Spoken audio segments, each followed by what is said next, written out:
आज हम लोग आँख के बारे में पढ़ते हैं। हमारी आँख गोल होती है और इसमें लिक्विड भरा होता है, लेंस होता है, पुपिल, आइरिस, स्क्लेरा, इस तरह कई पार्ट्स होते हैं। आज हम इन सब के बारे में धीरे धीरे जानेंगे। तो हमारा आँख जिसका डायमीटर 2.3 सेंटीमीटर होता है, इसके साथ साथ हमारे आँखें में 6 प्रकार की मसल्स होती है। 6 प्रकार का मसल से बना होता है और साथ में हमारे आँख का वेट 7.5 ग्राम होता है। इसके साथ हम समझ सकते हैं कि हमारे आँख में सेल जो होता है, क्योंकि पूरा बॉडी सेल का बना हुआ है, तो हमारा आँख सिर्फ 10 करोड़ 70 लाख सेल से मिलके बना होता है। साथ में हमारे आँख में फोटो रिसेप्टर होता है जो फोटो को रिसीव करते हैं। वो 3000 होते हैं ह्यूमन आइज में, लेकिन कई जानवर ऐसे होते हैं जो रात में विजुअली बहुत क्लियर देखते हैं, क्योंकि उनमें रॉड सेल यानी कि फोटो रिसेप्टर 30,000 या उससे भी ज़्यादा आते हैं। जैसे ईगल, जैसे आउल, जैसे कि लायन, हाइना, यह रात में अच्छे से देख पाते हैं। इसके पीछे भी एक कारण होता है, इनके आँख में एक टिपिडम लूसिडम नाम का लिक्विड पाया जाता है जो रात में कम लाइट को भी ज़्यादा रिफ्लेक्ट करता है, जिससे इनको ज़्यादा क्लियर दिखाई देता है, जिसके बारे में हम लोग आगे पढ़ेंगे। हमारे आँख का वाइट पार्ट जिसे स्क्लेरा कहते हैं, यह हमारे आँख का वाइट पार्ट होता है। ये वाइट पार्ट जो होता है, इसे ऊपर जिसको हम आँख में देख सकते हैं, यह वाइट होता है, इसे स्क्लेरा कहते हैं। जब इसमें कभी चोट लग जाती है, कभी आँख में झटका लग जाता है या कभी किसी कारण से हम उसे बहुत ज़्यादा मसल देते हैं, तो हमारी आँख लाल हो जाती है। जैसा कि हम वीडियो में देख सकते हैं, इस तरह के लाल आँख को जो लाले हो जाती है उसे कंजक्टिवा कहते हैं। कंजक्टिवा कहते हैं, ये इंजरी की वजह से हो जाता है। इसके बाद हम लोग इसके ठीक साथ ही आइरिस होता है। आइरिस कुछ और नहीं, आँख में जो काले रंग का दिख रहा है, किसी किसी का आइरिस काले रंग का होता है, किसी किसी का ब्लू हो जाता है, किसी के जैसे नीला, किसी किसी का ब्लैक भी होता है। जैसे आइरिस के 3 मेजर कलर होते हैं, कॉमनली ये कलर होते हैं। इसके अलावा दुनिया में ऐसे आँख भी पाए जाते हैं जो ग्रीन कलर की होती हैं। इसके अलावा वो बहुत रेयर होता है ग्रीन कलर। हालांकि ब्लू, ब्राउन और ब्लैक यह आइरिस की कलर होती है। साथ ही आइरिस लाइट कंट्रोल करता है, तेज रोशनी में सिकुड़ जाना और अंधेरे जगह पे या रोशनी कम होने पे धीरे धीरे इसका फैलना होता है। इसके पीछे एक और चीज हम लोग समझ सकते हैं कि जब आइरिस श्रिंक ये काफी फास्ट हो जाता है, लेकिन जब इसका स्पीड होता है बहुत ही स्लो होता है, बहुत ही स्लो होता है। जैसा कि हम समझ सकते हैं कि जब हम धूप से अंधेरे कमरे में घुसते हैं तो कुछ पल के लिए हमें कुछ दिखाई ही नहीं देता है। इसका कारण यह है कि आइरिस अगर सिकुड़ा तो हम तेज धूप में देख पाते हैं, यानी रोशनी में आइरिस सिकुड़ जाता है, इसीलिए ठीक से देख पाते हैं, और अंधेरे में ये आइरिस फैल जाता है जिससे हमें क्लियर अंधेरे में भी दिखाई देता है। लेकिन यह सिकुड़न धूप में, क्योंकि आंखें जल्दी खराब हो जाएगी, धूप अगर तेज पड़ जाए या कोई तेज रोशनी हमारे आंखों पर पड़ जाए तो हमारी आंखें खराब हो सकती है, इसलिए यह नेचुरली तेजी से श्रिंक कर जाता है, सिकुड़ जाता है। लेकिन जब हम रोशनी से धूप में आते थे धीरे धीरे फैलता है, जिस वजह से हमें धूप से सडनली अंधेरे कमरे में जाने पर कुछ देर तक कुछ भी दिखाई नहीं देता, क्योंकि जब तक वो फैलेगा नहीं क्लियर दिखाई नहीं देगा। कई ऐसे जानवर होता है जिसमें आइरिस ऑलवेज श्रिंक ही रहता है, जैसा कि हम मुर्गा को समझ सकते हैं। मुर्गा को रात में इसीलिए कुछ नहीं दिखाई देता है, और इंसानों को भी रात में कुछ क्लियर खास नहीं दिखाई, लेकिन फिर भी हमें बहुत हद तक दिखाई देता है, क्योंकि हमारा आँख का जो आइरिस होता है सिकुड़ता और फैलता रहता है। साथ में यह लेंस जो रोशनी होती है, यही इससे होकर ही लेंस तक पहुंचती है, यानी ये लाइट को कंट्रोल कर लेता है, ज़्यादा और कम कितना जो भेजना चाहिए ये इसी पर निर्भर करता है, यह लाइट कंट्रोल कर लेता है। इसके बाद ठीक होता है पुपिल आइरिस के बीच में भी, आइरिस तो ब्लैक होता है लेकिन इसके बीच में भी एकदम ऑलवेज, क्योंकि आइरिस का कलर बदल सकता है क्योंकि वो मेलेनिन पे डिपेंड करता है। इसी कलर मेलेनिन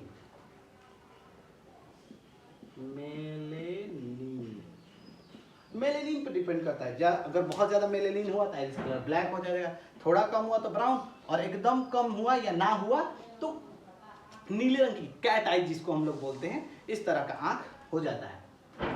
लेकिन पुपिल में लाइट जाता तो है लेकिन बाहर नहीं आता है, इसलिए यह ऑलवेज ब्लैक ही रहता है। और यह भी लाइट कंट्रोल करता है क्योंकि पुपिल फैलता सिकुड़ता है, क्योंकि आइरिस से जुड़ा हुआ। पुपिल जैसा कि हम वीडियो में देख सकते हैं, ये आइरिस सिकुड़ेगा तो पुपिल भी छोटा हो जाएगा, और आइरिस यदि फैलता है तो पुपिल बड़ा हो जाता है। यह भी लाइट को कंट्रोल कर लेता है। इसके बाद हम लोग ठीक समझते हैं, पुपिल से होकर ही लाइट लेंस तक पहुंचती है, और इसके ऊपर, आंख के ऊपर, ठीक सिलियरी मसल के भी ऊपर कॉर्निया होता है। कॉर्निया आंख के अंदर लाइट को कंट्रोल करता है, यानी कि लाइट कॉर्निया से होकर ही आइरिस तक जाती है। आइरिस लेंस में लाइट पहुंचने को कंट्रोल करता है। लेंस पर लाइट पहुंचना आइरिस कंट्रोल करता है, और आंख में लाइट पहुंचना कॉर्निया कंट्रोल करता है। लाइट इंटर द आई,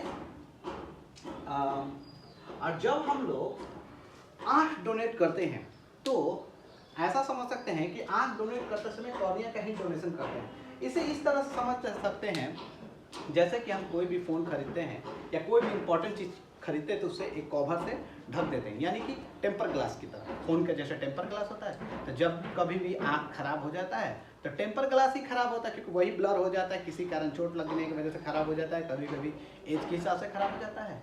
तो दूसरे जो जिनका कॉर्निया एकदम बिल्कुल ठीक है उसमें से निकाल के और उस दूसरे वाले में टेम्पर ग्लास के तौर पे लगा दिया जाता है। इस तरह से डोनेशन के समय कॉर्निया का ही डोनेशन होता है। एक तरह से यह स्क्रीन गार्ड की तरह आंख पर काम करता है। यह आंख को पूरी तरह से घेरे रहता है, जिससे आंख, धूल, मिट्टी और आंसू वगैरह जलन उलन नहीं होता। और इसके बाद पुपिल से होकर लाइट जब लेंस में पहुंचती है तो लेंस हमारे आंखों में कॉन्वेक्स लेंस होता है, जो कुछ इस तरह का दिखता है। हमारे आंखों में भी कॉन्वेक्स लेंस होता है, जिसको उत्तल लेंस भी हिंदी में बोलते हैं। यह फोकस जो लाइट आती है, जैसे कि हम समझ सकते हैं, जब यह होता है, जब लाइट जाती है तो यह इमेज को इस तरह से लाइट को कंट्रोल कर देता है और डाइवर्ट करता है। साथ में समझ सकते हैं कि जो लेंस होता है यह लाइट कंट्रोल कर लेता है, क्योंकि लेंस के होने के बाद ही इमेज रेटिना तक पहुंचता है, इसलिए इसका रिफ्लेक्टिव इंडेक्स 1.4 होता है। हमारा आंख इतना क्लियर होता है। पानी का भी रिफ्लेक्टिव इंडेक्स 1.33 के आसपास होता है, इसका थोड़ा सा पानी से ज़्यादा होता है। इसके बाद आते हैं, लेंस को ऊपर से दो तरह की मसल्स पकड़ी होती है, दो तरह की, एक इसे सिलियरी मसल कहते हैं।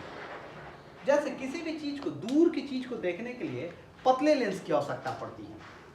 पतला लेंस में इमेज अच्छे से बनेगा, और जो मोटा लेंस होता है उसे दूर की चीज़ों को देखने में, भले नज़दीक की चीज़ों को देखने में मदद मिलती है।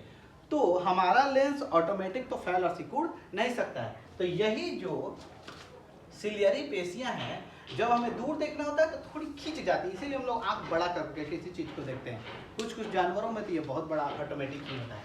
तो सिलियरी मसल के खींच जाने से लेंस पतला हो जाता है, लेंस पतला हो जाता है, और हमें दूर की चीज़ अच्छी से दिख जाती है। और जब हमें नज़दीक की चीज़ देखनी है तो सिलियरी मसल्स रिलैक्स मोड में आ जाती हैं, जिससे लेंस फैल जाता है थोड़ा, जिससे हमें पास की चीज़ें अच्छे से दिखाई देती हैं। इसके बाद यह एडजस्टेबल होती है, लेंस को एडजस्ट करने का काम भी इन्हीं का होता है।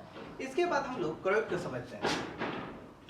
क्रोइड आंखों में जुड़ा हुआ ऐसे जो नर्व से जुड़ा होता है, और यह पूरे आंख को, यानी कि रेटिना को न्यूट्रिशन अवेलेबल करा देता है, साथ में ब्लड अवेलेबल कराता है। क्योंकि हम जैसा कि समझते हैं कि आइरिस में, जो आइरिस हमारा होता है वो काला इसीलिए होता है क्योंकि उसमें ब्लड नहीं पहुंचता है, इसलिए वह काला होता है। अब इसके भी नहीं गलती, आइरिस नेचुरली काला होता है, उसमें ब्लड नहीं पहुंचता इसलिए उसका कोई और कलर नहीं होता है। हालांकि मेलेनिन उससे कलर का कारण है, लेकिन आइरिस की एक खास बात यह भी है कि जब ब्लड वहाँ नहीं पहुँचता तो यह ऑक्सीजन कैसे लेता होगा, तो वो नेचर से डायरेक्ट, इन्वायरमेंट से डायरेक्ट ऑक्सीजन को ऑब्जर्व कर लेता है।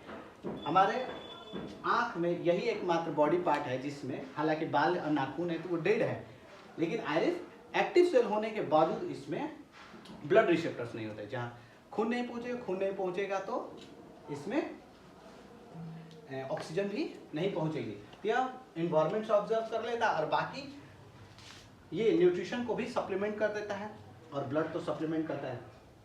इस तरह से इसे न्यूट्रिशन और सप्लीमेंट मिलता है।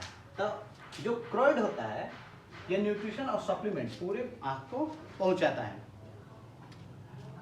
इसके बाद हम लोग समझते हैं इस क्रोइड के ठीक पीछे हमारे आंख में आगे की ओर और पीछे की ओर तो 80% भाग में विट्रस ह्यूमरस पाया जाता है। इसको हम लोग ऐसे समझ सकते हैं, थोड़ा सा हम समझते हैं कि रिफ्लेक्शन, हमारे आंख का जो ह्यूमरस होता है, ये जो लिक्विड होता है, ये हमारे आंख को गोल शेप देता है और आंख को प्रोटेक्ट करता है, जिसमें एक्वस ह्यूमरस, जो कि हम लोग समझ सकते हैं एक्वस ह्यूमरस और विट्रस ह्यूमरस। तो एक्वस ह्यूमरस लेंस को प्रोटेक्ट करता है और विट्रस ह्यूमरस हमारे आंख को गोल शेप और रेटिना को प्रोटेक्ट करता है। हालांकि आंख को गोल शेप ये दोनों मिलकर ही देते हैं और इनका ही रिफ्लेक्टिव इंडेक्स होता है 1.33, जो ग्लास के रिफ्लेक्टिव इंडेक्स के समान ही है। ग्लास और पानी, कुछ जानवरों में जैसा कि हमने बताया था कि टिपिडम लूसिडम नामक एक तत्व पाया जाता है, पिगमेंट होता है, जिसकी वजह से उनकी आंखें रात में क्लियरली चमकती है। इस लिक्विड को कचान द्रव हिंदी में कहते हैं। साथ में इसमें जिंक भरा होता है। इससे होने के बाद लाइट यानी कि इमेज रेटिना पहुंचती है। रेटिना हमारा आंख का स्क्रीन समझ सकते हैं, कर्टेन की तरह। क्योंकि हमारा इमेज लेंस से होने के बाद जब लाइट रेटिना पड़ती है तो इमेज नेचुरली हमारे रेटिना पर ही बनता है, जैसा कि हम लोग इस वीडियो में देख सकते हैं कि रेटिना पर ही, तो इसी पर इमेज बनता है। इस पर इमेज कहीं भी बन सकता है और इस पर इमेज हमेशा रियल और रिवर्स बनता है। रिवर्स का मतलब होता है कि हमेशा इमेज रियल बनेगा, हमेशा उल्टा बनेगा और जितना साइज ऑब्जेक्ट है उससे छोटा बनेगा, यह हमेशा फिक्स होता है। इसके साथ साथ जब इमेज बनता है तो हमें किसी चीज को सटीक और अच्छे से देखने के लिए उस इमेज का येलो स्पॉट तक बनना बहुत जरूरी है, जिसका एक नाम मैकुला भी है। बिना मैकुला जब तक इमेज इस पर नहीं बने तब तक सही से नहीं बनता। जब येलो स्पॉट के बीचों बीच इमेज बनता है तो हमें कोई चीज एकदम क्लियर दिखाई देती है। इसी मैकुला के बीच में एकदम बीचों बीच, इसी मैकुला के बीचों बीच होता है फोकल सेंट्रियोलस। एकदम सटीक इमेज जब इस पर बनता है, जब भी इमेज इस पर बनने लगे जो मैकुला के एकदम बीचों बीच होता है, तभी इमेज एकदम क्लियर और एम पर बनता है। जैसे किसी व्यक्ति को किसी जगह निशाना लगाना हो तो उस ऑब्जेक्ट का एकदम क्लियर इमेज मैकुला के बीचों बीच फोकस सेंट्रियोलस के पास बनना ही चाहिए, तब वो सटीक निशाना लगा पाता है। जैसा कि हम लोग शूटर को समझ सकते हैं, कई पौराणिक कालों में धनुधर हुआ करते थे, वो इमेज को एकदम मैकुला के भी बीचों बीच बनाते थे। इसके बाद ठीक मैकुला के पीछे एक ब्लाइंड स्पॉट पड़ता है। इसे ब्लाइंड स्पॉट इसीलिए कहते हैं यहाँ लाइट नहीं पहुंचती, या यूं कह लें कि जो नसों का गुच्छा आता है यहाँ गोल हो जाता है और यहाँ से जैसा कि हमारा जो रेटिना भी बनता है तो हम कह सकते हैं तो ग्रुप ऑफ मोर नर्व्स जब फैलते हैं, जैसा कि हम लोग समझ सकते हैं जैसे लड़कियां चोटी करती हैं, हम समझ सकते हैं जैसे कि पूरा बाल एक जगह से ला के नर्व्स की तरफ पीछे की ओर लटका लेती है, जैसा कि हम सबने भी देखा है। तो इस तरह समझ सकते हैं कि ये जो बाल पूरे सिर में फैला हुआ है वो रेटिना की तरह वर्क करता है और जो चोटी है वो नर्व्स की तरह वर्क करती है। इस तरह से ब्लाइंड स्पॉट, जैसा कि हमने कहा था कि यहाँ ब्लड नहीं होता है, ये ग्रुप ऑफ नर्व्स होता है। ग्रुप यहीं से नर्व्स फैलना शुरू कर देती हैं जो रेटिना का शक्ल ले लेती हैं। रेटिना का शेप ले लेती हैं। इसके बाद ये ऑप्टिकल नर्व्स होती हैं इंटर द रेटिना, और यहाँ लाइट नहीं पहुंचती, जैसा कि हमने कहा था कि ब्लाइंड स्पॉट पर लाइट नहीं पहुंचता है। इसी तरह ऑप्टिकल नर्व्स जो होते हैं, जो आंख के होते नर्व से होते हुए ये पीछे से निकलते हुए ब्रेन से कनेक्टेड होते हैं, जिसे हम कार्पोरा और पेंडिकल समझ सकते हैं। हालांकि पेंडिकल जो सेरिब्रम से जुड़ा होता है, क्योंकि हमारा इमेज और मेमोरी हमारा वही होता है, सारा इमेज ये उससे जुड़ा था। हालांकि वो ब्रेन चैप्टर है, हम लोग उसको ब्रेन में समझेंगे। यहाँ समझते हैं यह ऑप्टिकल नर्व्स इमेज का ट्रांसफर करता है रेटिना से ब्रेन के।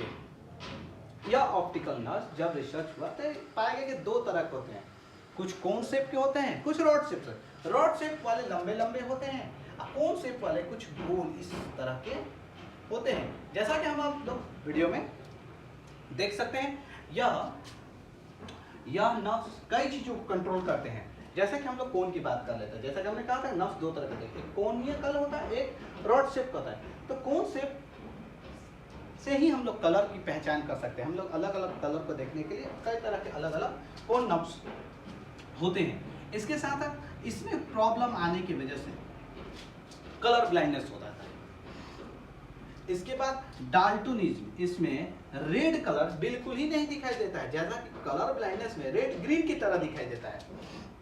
रेड कलर ग्रीन दिखाई देता है, उसी तरह ग्रीन कलर रेड कलर की तरह दिखाई देता है। कई जानवर ऐसे हैं जिनको नेचुरली ये चीज ऐसा ही दिखाई देता है, रेड ग्रीन की दिखाई देती है। जैसे गाय को दुनिया हल्के लाल रंग की दिखाई देती है। इस तरह से हमारे आंख में जो कोन शेप के सेल्स हैं वो 7 मिलियन के आसपास हैं। उसी तरह रॉड सेल 120 मिलियन होते हैं, कई जानवरों में से कहीं ज्यादा होते हैं। जिससे अब हम लोग इसको ऐसे समझ सकते हैं कि जो रॉड, जिन पंछियों में, जिन जानवरों में रॉड सेल की अधिकता होती है, वो रात में भी या अंधेरे में भी या कंप्लीट अंधेरे में भी क्लियर देख लेते हैं। जैसे कि उल्लू, विटामिन ए कमी से रॉड सेल में कई डिफेक्ट आ जाते हैं, जिससे वजह से वो ठीक से देख नहीं पाते हैं। साथ में उन्हें नाइट ब्लाइंडनेस, जिसे वर्ण अंधता भी कहते हैं, उनको शाम के समय, शाम जैसे जैसे होते जाएगा, जैसे जैसे सूरज ढलते जाएगी, रोशनी कम हो जाएगी, उन्हें दिखाई देना बंद हो जाता है। इस तरह से कोन से और रॉड शेप के सेल होते हैं। इसके साथ हमारे आंखों में ट्रिकोमा, ग्लूकोमा, इस तरह की बीमारियां होती हैं, जिसको हम लोग बायोलॉजी में पढ़ेंगे। एक और जरूरी बात, जैसे हम लोग समझते हैं मायोपिया और हाइपर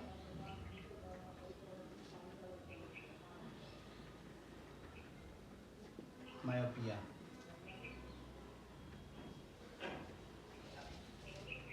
इसको पढ़ते हैं मायोपिया और हाइपर मायोपिया। हाइपर मायोपिया दूरदृष्टि दोष को बोलते हैं, फार साइटनेस, और मायोपिया निकट दृष्टि दोष को बोलते हैं। अब इसको ऐसे समझ सकते हैं, जैसा कि हम लोग वीडियो में देख सकते हैं कि जो मायोपिया होता है इसमें अवतल लेंस का यूज करते हैं, कॉनकेव लेंस इस तरह का होता है, जिसका इस तरह की बीमारी में यूज किया जाता है। मायोपिया का मतलब होता है निकट दृष्टि दोष। इसका सेंस यह है कि निकट की चीज दिखाई देगी और दूर की चीज नहीं दिखाई देगी, जस्ट बोलने के उल्टा ही होता है। उसी तरह होता है दूर दृष्टि दोष, हाइपर मायोपिया। उस तरह से इसमें दूर की चीज दिखाई देगी, नजदीक की चीज नहीं दिखाई देगी। ऐसी स्थिति में उत्तल लेंस का प्रयोग करते हैं। इसी तरह एक जरा दृष्टि दोष होता है। जरा दृष्टि दोष जो लोग 40 वर्ष के हो जाते हैं उनको होता है। एक बीमारी होती है ग्लूकोमा, जैसे कि हम लोग मोतियाबिंद समझते हैं, आंख में जहाँ, जैसा कि हमने कहा था कि ये 20% पाया जाता है और 80% तो विट्रस ह्यूमरस पाया जाता है। तो यहाँ पर व्हाइट रंग का एक पदार्थ जमते जाएगा, वो पूरी तरह से आइरिस को घेर लेगा और हमें दिखाई देना बंद हो जाएगा, क्योंकि आइरिस होकर ही इमेज लेंस तक जाती है, लेंस होने के बाद ही रेटिना तक जाती है। धीरे धीरे हमारी आंख खराब हो जाती है। इन सब बीमारी के बारे में हम लोग अगले वीडियो में पढ़ेंगे। आज के लिए इस तरह से हम लोग, जैसा कि हम लोगों ने पढ़ा आँख के बारे में, उसी तरह आँख और कैमरा, जैसे आज की दुनिया में बहुत सारी चीज़ें कैमरे से हम लोग यूज करते हैं, इसलिए आँख के लेंस में फोटो खींचने में और आँखों और कैमरे में बनने वाले इमेज में कई तरह की समानता है, कुछ डिफरेंसेस भी जिसे हम लोग समझते हैं। जैसा कि आँख में इमेज रेटिना पर बनता है, इसी तरह जब हम फोटो खींचते हैं तो उसका फिल्म रील पर बनता है। जैसे कि पहले के ज़माने में आता था, जैसा कि हम देख सकते हैं थे कि निगेटिव होता था, जिसमें इमेज बनने पर वहाँ पे चला जाता है, जिसे हम साफ करा लेते थे। आज के टाइम में हम जो भी फोटो खींचते हैं वो डायरेक्ट मेमोरी कार्ड में चला जाता है, जिसे फिल्म बोलते हैं। जिस तरह का हमारा आइरिस फैलकर और सिकुड़ कर लाइट को कंट्रोल करता है, उसी तरह कैमरे में डायफ्राम आइरिस का काम करता है। जिस तरह से पुपिल से होकर पुपिल जैसे लाइट को कंट्रोल कर लेता है लेंस पे जाने से पहले, उसी तरह कैमरे में एपरेचर कंट्रोल करता है, जिससे हम लोग कम और बेसिक करके जूम या फोकस करते हैं। साथ में कैमरे में भी और आंख में भी, दोनों में लेंस होता है, बस इसमें आर्टिफिशियल लेंस होता है और इसमें नेचुरल लेंस होता है। और यह लेंस को घटाया और बढ़ाया भी जा सकता है, लेकिन हमारे आंख का लेंस 576 मेगापिक्सल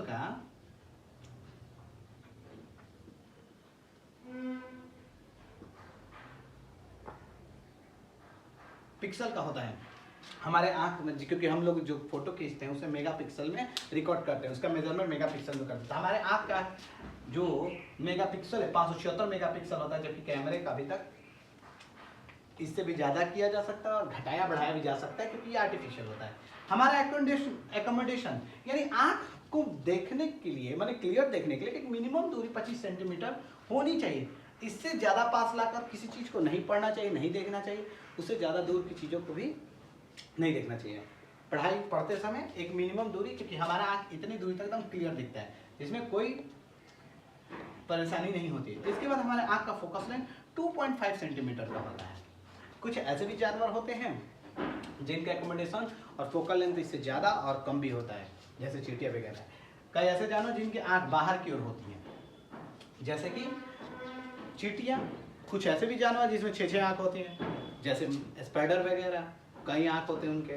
कई तितलियाँ 12,000 आंख होती है। कुछ तितलियों की ऐसी प्रजातियाँ जो अफ्रीका में पाई जाती हैं, 12,000 आंखें हैं।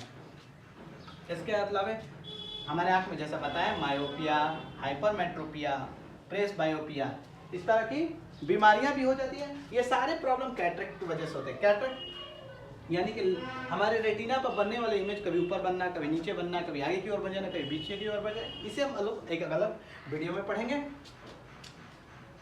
इस तरह के परेशानी को जो लोग वर्ण अंधता या वर्ण अंधता नहीं, जो पूरी तरह से आंख से अंधे होते हैं, जैसे लुईस ब्रेल की बात कर लेते हैं। उन्होंने एक पढ़ाई की भी खोज कर दी थी। इस सिस्टम को 1831 में ही उन्होंने बना दिया था, जिसे 1932 के आसपास अडॉप्ट कर लिया गया था। 1932 में जब इसे अडॉप्ट कर लिया गया, उन्होंने 63 डॉट्स, एक ऐसा पैटर्न बनाया जो इस तरह से होता था। हर चीज को लिखने के लिए एक बेसिक तरीका होता है। इस तरह से उन्होंने कुछ वर्ड लिखते थे, ABCD, जैसा कि आप वीडियो में इस ब्रेल लिपि को देख सकते हैं। इस तरह से उन्होंने मिलाकर 63 डॉट्स को मिलाकर एक तरह का पूरा ABCD तैयार कर दिया, जिससे इनकी पढ़ाई होने लगी। इससे पहले जो अंधे लोग होते थे पढ़ नहीं पाते।